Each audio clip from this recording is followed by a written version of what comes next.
Your preparation is actually just the tip of the iceberg. Pero hindi nyo alam na matindi pala yung kakaharapin ninyo. No, ano yung pinaka-challenging na ginawa nyo? Sa totoo lang, it's yung combination ng lahat. But in totality, I think ang challenging talaga or the hard part is yung paano mo paniniwalain yung sarili mo na sangre ako.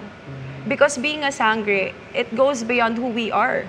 Dahil hindi mga tao ito, mga sangre. It's bigger than all of us. So, yung tindig mo pa lang, yung tayo mo pa lang, sangre ka ba talaga? Naniniwala ka na sangre ka? To me, it's that. At yung bilang kami nga yung mga tagapangalaga, kumbaga, ang taas ng tingin sa'yo ng mga kasama mo sa Encantadia.